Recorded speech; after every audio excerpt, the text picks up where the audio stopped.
It's about 5 minutes to 7 o'clock. In the next hour here on Morning News Today, we're going to be live to Polokwane ahead of the release of the provincial government's report on the VBS Mutual Bank. And also we'll hear about a school which will be renamed in honor of Untlametsi Palatse, the young woman who died of a rare genetic condition. And we'll tell you as well about an ambitious campaign to get coding taught at schools. All that to come on the other side of 7. Okay, now, a South African AIDS activist has received global recognition.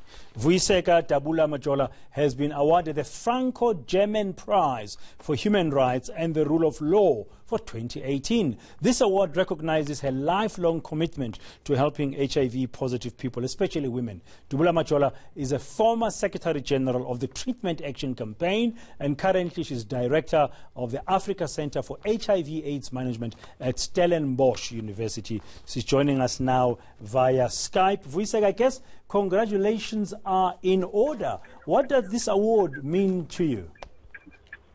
Thank you for having me.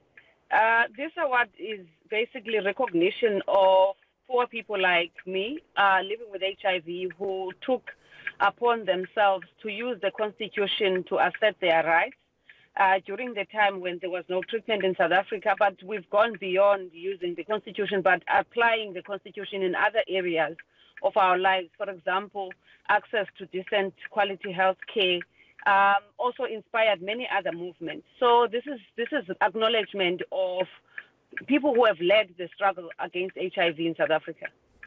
Now, you've been really hard at work for some time on the HIV/AIDS work, and young people, according to the people who've awarded this, young people should look up to you as a role model. How do you respond to that? Well, I hope I don't disappoint them. Yeah, we all need role models. I myself, at the time when I joined Treatment Action Campaign, I had many role models. For example, Sipoka Zimtati, who was the first General Secretary of KC, a young woman who led the movement during very difficult times in our country.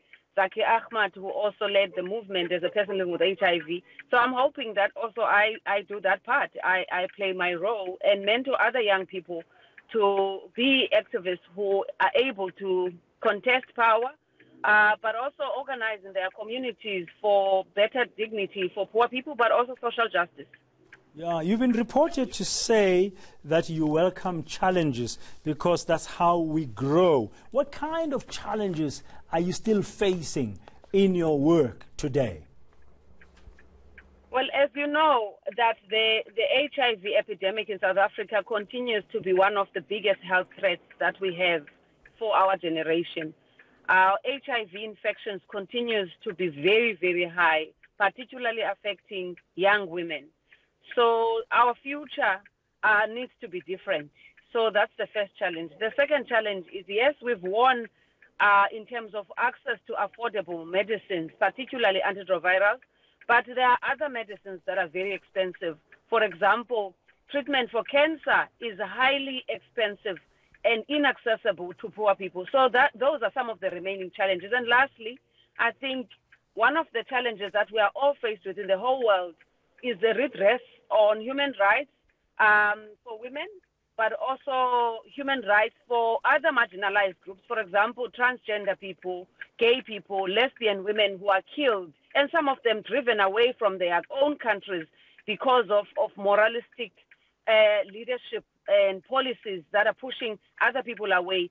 So those remain challenges today because we do want to, in the whole world, not just in South Africa, to live in a just society. Okay, you are one of 15 global recipients of this 2018 Franco-German Prize for Human Rights and the Rule of Law. For the rest of the world, what kind of lessons do you think South Africa holds in the fight against HIV/AIDS, for example? I think South Africa turned its focus, and we had greater leadership since 2009.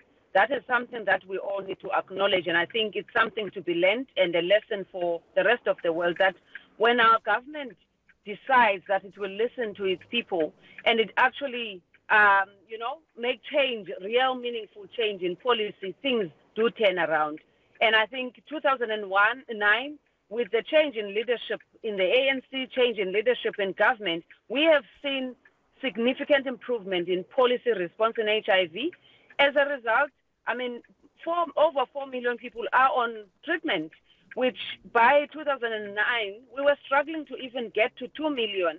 Also, I think the leadership we have today, as much as it is hard to even dream of a vision of a national health insurance, but there is a push towards a unified healthcare system that benefits everybody.